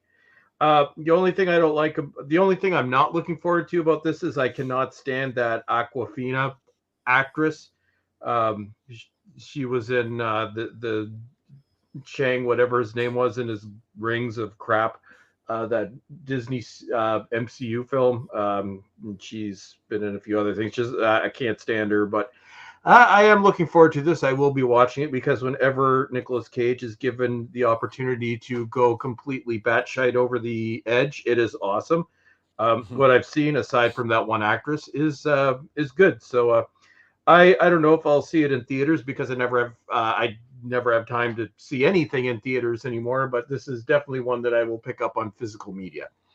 I would have to say, can I just say that I think the Nicolas Cage comeback is well and truly and it's well, I think also it's not just, crazy Nicolas Cage. And like he last year, well, it was a year and a half ago, he was in Pig, which is one of the best, most heartbreaking things I've ever seen, to the point that the movie's genius because I can never watch it again because it completely destroyed me the first time. But no, at the same time, you're seeing, fun, over-the-top Nicolas Cage, but you're also seeing very serious, amazing actor Nicolas Cage. So, yeah, it's kind of a dual thing. Well, if you actually want to see him do amazing acting in a genre that I never actually pictured him in, there's a movie called The Old Way. It's a Western. Yeah, I have heard that's actually on my list of films that I watched that movie, right? I will say it's cliched as a Western. It's your straightforward revenge, that sort of revenge movie. But I was not expecting the performance that Nicolas Cage gave in that movie. It's some of these best acting. And I did love the movie where he ripped the piss out of himself as well with what's his face a few months back with Pedro Pascal. That's a great movie. The unbearable weight of massive. Yeah, talent. yeah, that one. Great movie. Nicolas Cage's comeback is complete. He's done a lot of movies just for the sake of it, but right now he seems to be picking great movies. But you have to watch that movie The Old Way, because I know you're a Nick Cage fan, and you'll be surprised by. And let me know after you've watched it. It's on that place where we watch movies where I won't say out loud, but go and watch it. It's well worth watching. That place we watch movies. Give me a second here. And also, it's called The Old Way. Streaming. Just need Con Air 2 now. Nah, man, that wouldn't make sense though. No, it would still be awesome. Yeah, it would be awesome if he found his way on a passenger plane. Any Nicolas Cage revisit, I am fine with, because it's Nicolas. Do you know what Cage. you do? This is how it works, right? He's on a commercial flight with his daughter and his missus, right? And there just so happens to be the FBI or whoever bring on these bunch of criminals, but they got people on and Nick Cage then gets into action again. Yeah. You know, you could set it on an airplane. I don't know. I don't think that would work. Well, we would say it, but no, yeah, I had a puppy stirring, so I don't want to make her sad on her birthday. So I'm going to have to bid adieu. Right. Well, lads, do you have anything to say on this movie, Nick Cage movie, before we looking forward to seeing it? Looking forward to seeing it. I've heard it's really funny, so I'm down for that. Can't wait. Can't wait, man. Jack? This is the shameful bit. I haven't heard of this film. There's nothing shameful about it, mate. Yep. Check it out, man. But yeah, it'll be awesome.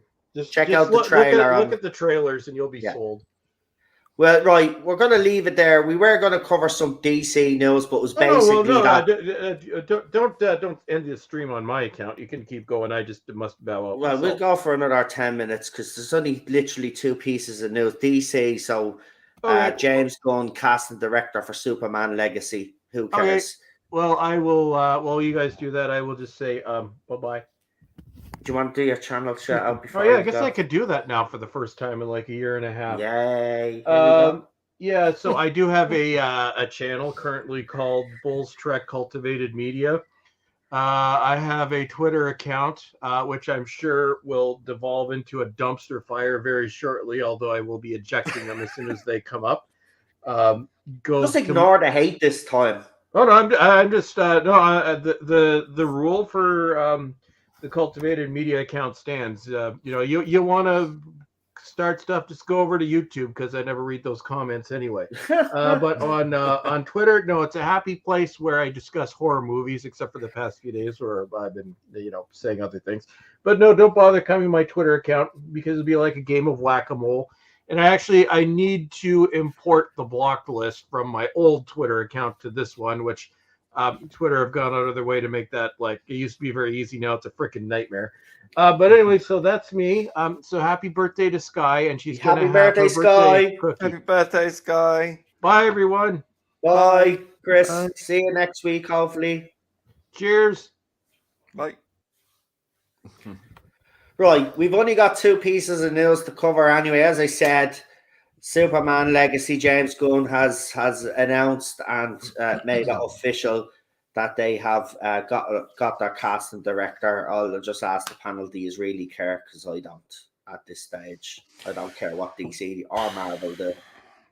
Yeah, I'm kind of so tuned out of the whole superhero thing. I saw the Blue Beetle thing, the trailer for that, and Batman's a fascist now. So yeah, well, but hold on, right? Can I just say something though, right? Because I'm sick of this, right? I just want to say something on that, right? It's one feckin' line, right? Before that line happened, I guarantee you everybody was enjoying that trailer. And then one line throws it all off. Oh, I'm not watching that movie. No, I wasn't. Batman's a fascist, so I'm going to have a freak out.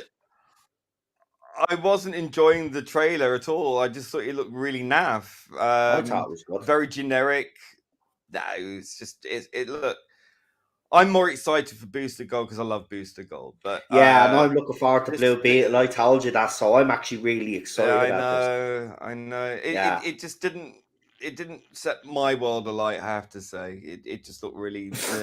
Meh. Come on, baby, light my fire.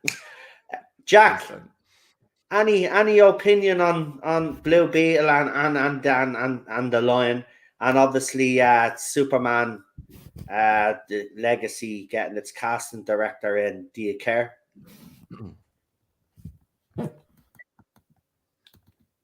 Have we watched, Jack? I mean, no, not there's- really, because I haven't seen either of the trailers. I'm Oh, sorry. Look, guys, I'm only here to fill in for Chris. Okay, I'm just. right. Well. Next time it's my fault because I didn't send them the topics to look at. But Sorry. yeah. I'll tell you what. Watch the trailer anyway, because I'm pretty sure the next couple of weeks when something else drops, we'll be talking about it again. So go and check out the Blue Beetle trailer. Anyway, that is everything that we've got for tonight. But can I just before say, we do leave, of course, can I- we always do the part where we let the guests on the panel bring up something that we haven't spoke about tonight, because I could see Lee is itching to get in. So he always knows that we leave the last few minutes. So we weren't actually finished yet. Right? But Lee does have something that he wants to get off his chest. So I'll hand you over to Lee. What would you like to bring up tonight, Lee? I just want to mention, if you haven't seen it, go and find it. Tetris, the movie, was fantastic. I loved that film. I watched it. I was kind of looking forward to it anyway, but I wasn't. I was like, this is going to be one of those Apple Plus, weird things, whatever. The trailer made it look really exciting and really interesting, and it was. I just have to say, it's one of my favorite films ever. I absolutely loved it. So good. It's weird very, that you very bring it up, because bizarre. critics are divided on it. Critics I are love either saying this is a work of genius or this is the worst movie ever made. It's a work of genius. Absolutely is a work of genius. I'll watch it because It's remember brilliant. we watched the trailer. I'm looking forward to that movie. So yeah, I'll definitely watch it. But yeah, there is a Tetris movie, man. It's the whole history of how. Yeah. Just have to go and watch it. Go and watch it. It's really clever. I mean, I will just add to that don't go in expecting. Don't go with any expectations. There's a lot of political machinations going on, and some really interesting behind the scenes stuff that they focus on. And I just have to say that might turn some people off because it is very involved. They're talking about at the trying to time, the gazump each 80s, other wasn't it the Cold War period? Yeah. But you've got all these fantastic characters, and the acting in it is fantastic. The story, the pacing is really good. It's just great fun to watch, and I love it. And the music is fantastic as well. And there's a fantastic car scene in there, which is just hilarious. So I just think it's really good. So yeah, fantastic. Highly recommend it. Yeah. Can't wait to watch it myself. So let's see what Jack has to get off his chest this week, and what's been either rattling Jack's chain or something that he has seen that has set his world on fire. So Jack, what have you got for us? I'm sorry if I put you on the spot, but if there's anything that you've watched recently that you thought was very good that you'd like to highlight, or something that you found really annoying this week, well, we all know what was really annoying this week. Yeah, we all know. I'm not going to go into that because, like you say, we want to keep everything nice. What? Am I missing something here? Well, the Jinx Monsoon nonsense, obviously. Oh, that. I mean, if you just want to listen, as it's coming to the end of the stream anyway, I'll give you about 5 minutes on it. So it's 1:40. So as soon as we get to 1:50, we clear up. right? So I'll give you 5 minutes each on that topic because I know it is a topic that has obviously got the Doctor Who fandom going. So I think it is probably fair that we bring it up again tonight because it is one of those topics that really has people talking. So I will start with Jack first on this because I know Lee will have plenty to say. And I can't wait to hear what Lee has to say. He's been sending me stuff as well, so I kind of know where Lee stands on it, but you guys don't. But Jack, let's talk Jinx Monsoon. Right, go first. So she's being cast, and obviously it's had a reaction in the fandom. What has your reaction to the casting been? Well, when I saw it, I was just like, I'm not surprised, to tell you the truth, at this point. I don't have much experience with drag queens, which is my parents are probably very relieved about. I mean, the stuff that, what do I call it? She has said on Twitter is quite disgusting, not gonna lie. And to be honest, I just want Doctor Who back. I think the biggest problem with this is not that there's a drag queen in the show, because Doctor Who has lots of background characters. You know, I just think it's because when you think of Doctor Who, you think of monsters, time travel, spaceships, the universe, and all kinds of stuff like that. And you would think, it being the 60th anniversary year, they would be revealing new monster design, or hinting at something like that. But instead, it's just kind of been like they're gradually releasing a checkbox. Like, okay, let's see, we have a black gay doctor, we have a black trans 18-year-old idiot, we have a stripogram, or sorry, no, trans, what is it? Whatchamacallit? Sorry, my brain's gone. Drag queen? That's it. It's all the same to me. Weird. But it's just one thing after another, and it just kind of seems like, guys, I think you've got your priorities wrong. Because the last I checked, Doctor Who's supposed to be a science fiction show, not a hey, look what we've got. And like, oh, here comes the biggest star of all. It's so cringe. Yeah. It's just pure cringe at this point.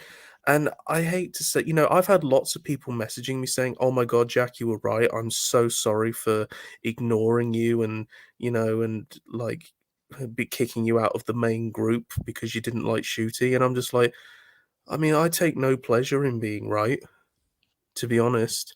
I just don't really feel much anymore for this show. And I'm just like, part of me wishes I'd never become a fan in the first place.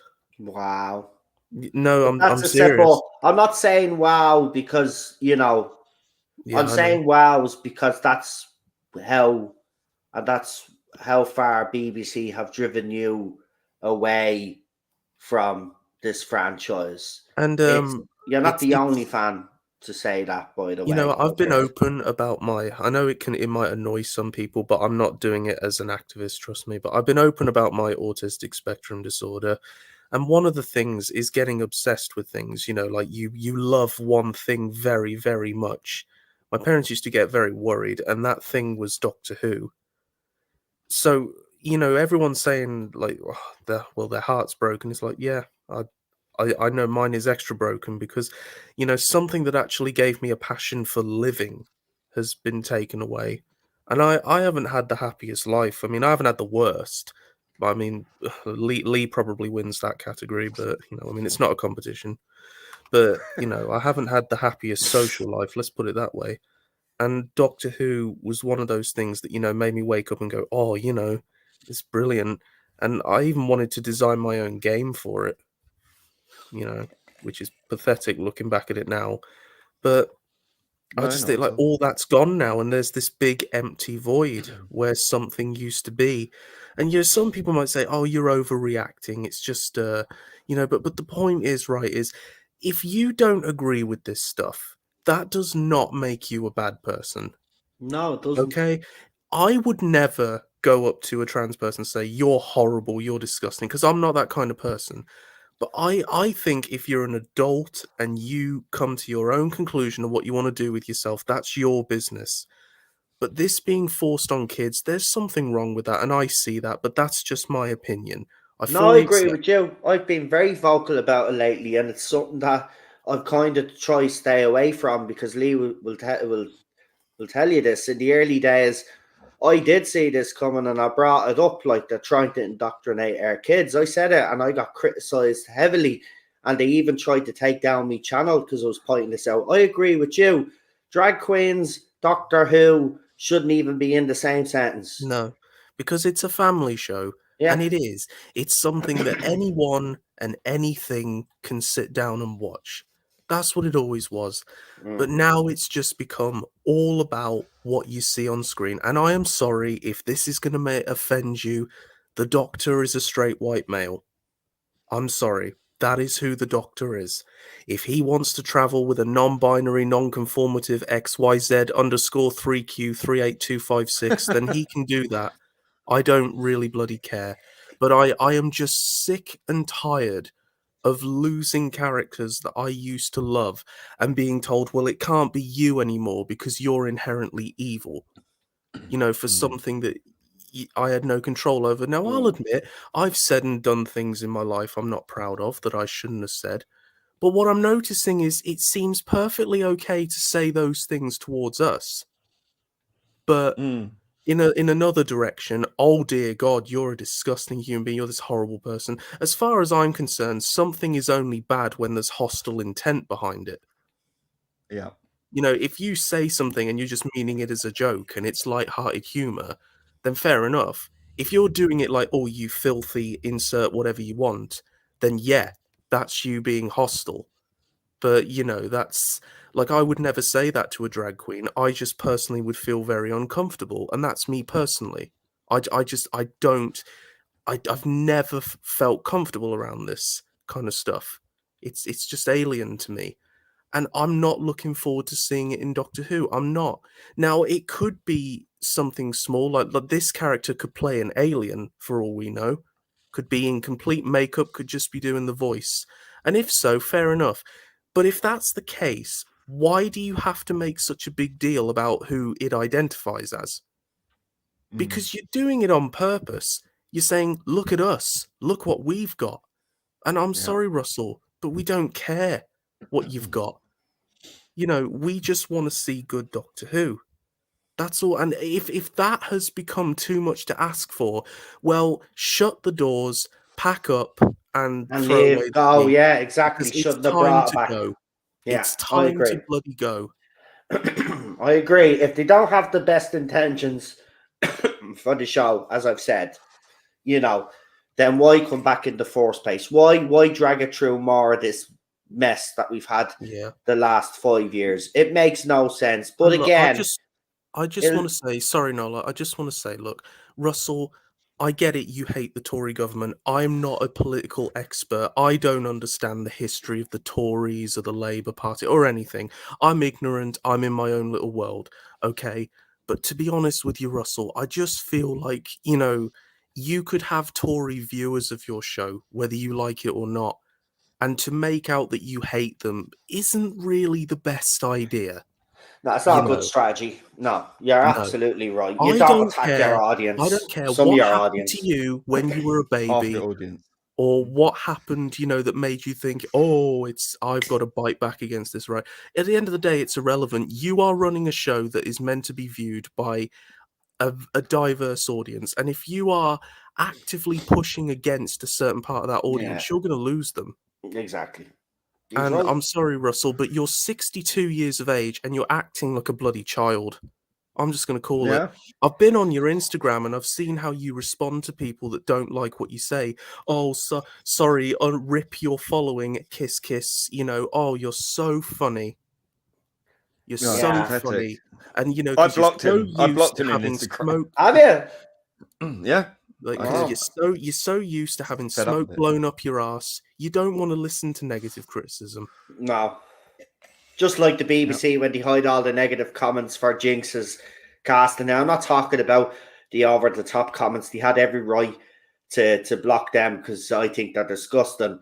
But genuine, legit criticism, they've been blocking Lee. And this is another thing as well. But I know you've got plenty to say on this. And look, I gave Jack the Sorry, I time went off on a to tangent. do it. So it doesn't know. Well, look at you got it off your chest, and that's the main thing. It I think I doesn't might have matter lost that it's run consciousness over. for a moment. But Lee, I do want to finish on the 2-hour mark, so that gives you 9 minutes and 30 seconds to try fit as much of your argument in as possible. So go ahead, the floor is yours. Well, I 100% agree with Jack there. I think when it gets to the point that you're being deliberately antagonistic at this point, and it's clearly antagonistic. It's when you have comments from RTD to someone saying the fight goes on, we see where his head is at. You know, it's almost as if RTD went to America and got replaced by a pod person and came back a transformed person.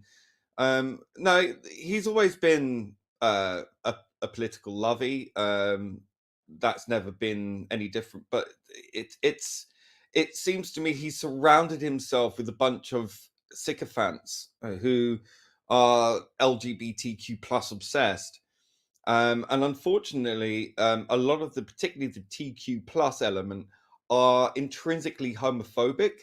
There are no new gay characters that we notice. It's all trans. 3 or 4 of them now, isn't there? One of them is a drag queen that no one's really heard of, other than audiences in America and people who watch that awful RuPaul show. And it's stereotypical, you know. It's showing us in a bad light. You don't win friends by going, you will like me, you will like me, you must like me, you will become like us, or you will be deleted. You know, that's not how it works. You don't win friends and influence people by threatening them or by being triumphalist and by shoving it in people's faces and going, you must love us. Mm-hmm. It doesn't work like that.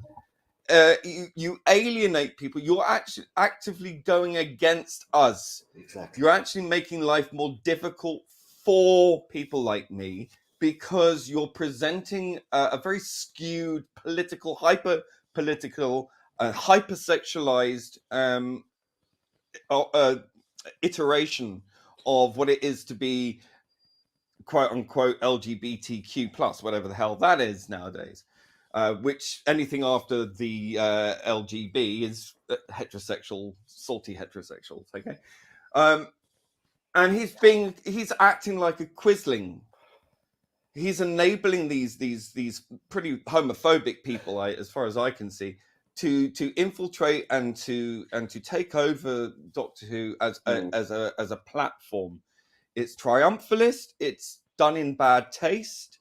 It's not organic. It's done to upset people just by the dint of upsetting people. They're doing this on purpose. I'm sorry, RTD. You are doing this on purpose. You're driving people away because you want to generate this fantastical new modern audience that doesn't actually exist. You're listening too much to your social media. You're getting smoke blown up your ass, left, right, and center. People going, yes, queen, and hell yes, slay, all this kind of stuff. It's cringe at this point, and I just don't see. I look, you know, drag queens of yesteryear, like, you know, Lily Savage for me wasn't really a drag queen, more of a female impersonator because it was a fully rounded character. Drag queens are not the same thing, particularly the American version, where you've actually got this drag queen who is a she, they, them, who's in a relationship with a man. He's a man who's in a relationship with a man. That's homosexual. That's gay. But no, because he identifies as a she, they, them. No, that's different now. So what is that heterosexual then? It seems very. I got called an internalized homophobe on Instagram, yet this person isn't criticized for the same thing. That's interesting. I find so all this diversity and inclusion we keep hearing about only relates to those who are on board with the message and with the whole alphabet soup, which a lot of gay people aren't, and a lot of white people aren't, and you can't force them to be. And by trying to force this on people who just want a good fun show about a madman in a box traveling through time and space. You're trying to cram this into a box that isn't the TARDIS, okay? Now, the TARDIS is big enough for everybody. We all know that. It's an inclusive show for everyone. And the Should inclusive be. people you don't like. It should be. It But should you're, be. you're, I just you're, you're wish- honing this down into something which is fundamentally elitist for a smaller, Yeah, tiny group of people. exactly. I'm not At the saying expense of the greater audience. It's I'm not like a saying- club. Do you know the way they, Jack? Just one Sorry. point. I'll be quick on this. But do you know the way they used to say, Lee, that Doctor Who was a bit of a boys' club, a men's club? Well, it seems to be a club for the rainbow crowd. I'll say it out straight. It seems to be a club now just exclusively for the rainbow crowd. And if you're not on board with the rainbow ideology, then, as you said, trying to force us out. Go It's ahead, Jack. triumphalism. Yeah. Can I just quickly? Yeah, answer finish your that? point, yeah. It is triumphalism. This is antagonistic, and I just don't think RTD fully understands that, particularly with these contentious issues in the press and in the media, particularly surrounding trans, especially after that incident that happened in the school. And the other school incidents where you got drag queens in the story hour with kids, which were hypersexualized and taking kids to strip clubs, LGBTQ strip clubs with very sexualized performance. It's not. It's tone deaf, and it's not landing in that middle ground. You need the middle ground to go with you. Forget about the right wing. Forget about the left wing. You need the people in the center, and you're driving a wedge there as well, and it's just not working. The optics are not good. This is a really lousy timing. The strategy is wrong, and yes, it is. They admit it. The feminists originally wanted it to make it female. Yeah. Now they don't even know what that is anymore. So now they're queering everything. All right, this is all about queering things, and I hate that word. I hate that word with a passion. So yeah, I just think it's very, very manipulative. Anyway, I'll let Jack finish. Jack, yeah, go on. You were going to add something there, mate. Well, I just want Doctor Who back. I think that just sums up everything. I mean, I've got a lot to say, but I'll save it for another time because, like I say, you guys are so passionate and I can't contend with it. So, to sum it up... Say it. No, I just want Doctor Who back. I had no problem with the representation in the original RTD era. No. Nobody had. It didn't compromise the character. It didn't, compromise their characters. I mean, yes, they could be gay. Captain Jack was pansexual, I think it is, and yet he had a whole character arc outside of his sexuality. And I don't remember him being announced in a whole article. Well, I wouldn't because I was 5, but a whole article saying, "Oh, look, the first gay man in Doctor Who." Because I think Russell T Davies was actually intelligent back then. I don't know what's happened to him now. He went to America. America. That's what happened. When he did Torchwood in America, he got Lee actually said this, and I thought, nah, RTD is still RTD, but Lee was spot on again. He went to America, he got infected by all this ideology, and then brought it all back with him. Yeah. That's what happened. Totally. Yeah, well, Miracle Day was shite. Yeah, Miracle Day was rubbish. I mean, you go from Children of the Earth, and then you go to that. I mean, the opening scene of that series Forest Deadly with Gwen with the rocket launcher, I did like that. I have to say, with the baby. That was a bit of a facepalm moment for me, but there you go. All right, let's see, different tastes. There you go. Anyway, as Jack said, this is a topic that we could go on about all night. There's going to be still plenty of more fallout to this, and I'm pretty sure now RTD. Look, if he's reading the room, this has put him on the back foot a little bit. The next I'm out of at this point. I'm out. Are you out now? Even if the next couple of announcements are brilliant, you're gone now. I'm done. Yeah. Too late, Russell. You should have announced the monsters. You should have said, "Oh, look, a new design of Dalek, teased a new design of Cyberman. All this, is potential storylines." It's the 60th anniversary, and here we are talking about a bloody drag queen. We should Yeah. be talking about the That's Doctor 60th. and the 60 years of, And the of 60th, yeah. the Doctor. Yeah. And And I'm no, sick of it, lead guys. with that. I just can't do it anymore. I'm sick of it. No, Yeah, I'm there's a sorry. few people in the chat that said they're done as well. I understand where you are coming from, but as I said at the very start, I will still give this man. I know you will. I'll definitely watch the 60th, and I'll give him a few episodes into Series 14 and see what he gives us. But I will then, I won't be able to put myself through this again if it turns out the same way. A lot of fans told me that this would happen. You know, I said I'd gladly take the L, but I've got to be honest with you. You know, this would hurt. This would actually really, really hurt because RTD was supposed to be the man that was going to It does put this hurt. show It on the absolutely straight and hurts. narrow. Now, listen, there's still a possibility, even with all the castings, that this could turn out to be a stroke of genius by RTD and the show could. But if you analyze what and the stuff that we've got in the last 5 years, you know, from that context, it looks like more of the same. I hope I'm wrong. I still believe that he can if he concentrates on the stories. I know these castings have kind of, you know, got the fandom talking and stuff like that.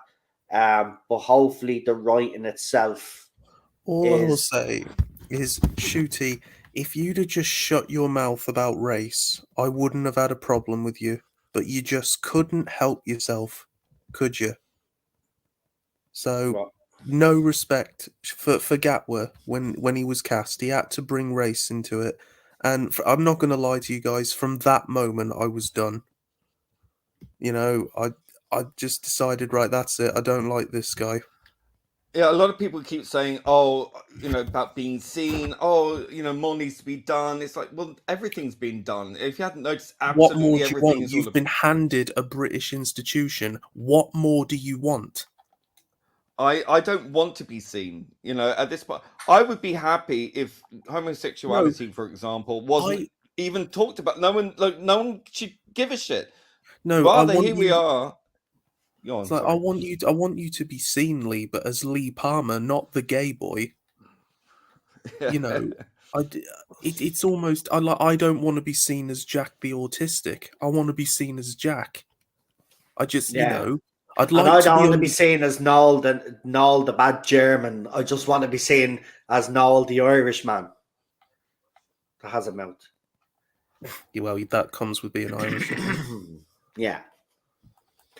Anyway, that's the whole point, though. They think that everybody wants this representation, but deep down, if you go and ask these so-called communities that they're pandering to, they'll tell you that they just want to be entertained just like the rest of us. And this is where they're going wrong. But look, I'll keep an eye on this. We'll see what other announcements come.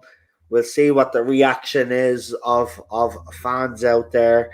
But I have to be honest, and I will say this, RTD and Co have not started off 2023 in the fashion that I thought they would with the last few announcements, Doomsday, and then the other castings, and apparently babies and stunt babies and all of that stuff. God, are they really plastic top. babies they're going to throw across the room or something? Well, apparently there was nine babies, and then there was a couple of other babies that were older. Some suggested stunt babies. Well, stunt babies. But apparently these were a diverse group of children, babies. So I was thinking, and we did a stream on it the other day, is RTD retconning the Timeless Child, or as Gabby said, they could be doubling down if they brought in babies that were diverse. Because remember that scene in the Timeless Children where we saw the child regenerate into different races? Well, the babies are all different races, so I may be thinking time babies or something. But there you go. I don't know what they're doing. But look, you know, we get the drag announcement, and then babies are seen on set then the next day. I'm sorry, Um, but for me, it's just like, we get the timeless child, and then, oh, look, the next Doctor's black and gay. It's too Well, they convenient. haven't confirmed. Yeah, but hold on. Can I just say they haven't actually confirmed that Shooty is going to be playing his Doctor Gay. Well, it's just what Everybody. Neil Patrick Harris has said, isn't it? No, he was no. See that quote has been misinterpreted. I watched the podcast. Right, that's not what he was saying. He was saying he's the first gay man to play the Doctor. Nothing about being the first gay Doctor. Okay, Right. I'm gonna lay my cards down on the table here, and I'm gonna make a prediction. Ready? Okay. What's the prediction? Season 14. Shooting Mhm. Atwell will come out of the closet as non-binary. Yeah, that's my prediction. Yeah, but that shouldn't even. Yeah, but see, this is the thing that annoys me. And Jack is right as well. He said it earlier. That shit is not irrelevant to us. Oh, that shit isn't relevant to us. It's irrelevant. They'll Don't make it give a relevant. feck. That's the point. They want to ram it home. As I say, it's a supremacist movement. They want to queer everything. They want to queer Doctor Who because they've forgotten the creative, the 60 years plus that have led us to this point, and they want to change it into something that's a single issue thing, like they do with everything else at the core of it. And like they do with everything. And when has that ever worked? When has that ever been a successful format? Well, it hasn't. You don't do it this way. You don't force these things. You bring these things in like you did originally. You bring these things in as if it was just like nothing else, like just normal. That's it. This is how it is.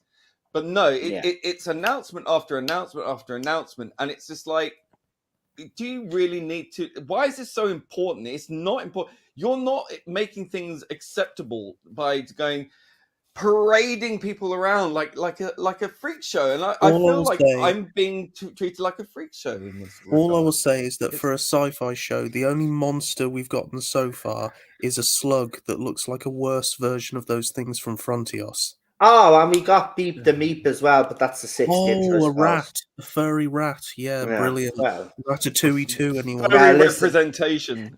Well, look, as I said, we could go on about this all night, but we're not going to. We're going to wrap up now. So what I'll do is I'll do the channel shout outs. I want to thank Chris for joining us earlier on, and our very special guest, Jack, who has joined us as well this week. So we'll do the channel shout outs, and we'll start with Problem B.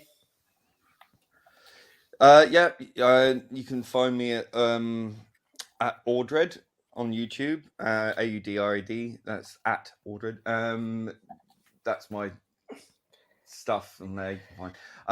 I am on Twitter, but I have taken a break, so you can't find me on there at the moment. But I will be back soon. But that will be at The Problem Being. And Instagram, I'm on there as well at Audred Audio Visual, and there we go. Fantastic. And Jack. Yes, you can find me on YouTube at Drawing Jackrabbit, where I'll be reviewing lots of cool action figures. I've also just started a new channel, Jackrabbit Podcasts, where I'm actually going to be brave and give my opinions on pop culture. Thanks to Noel for inspiring me. Yay. Fantastic. We'll get the link to each channel.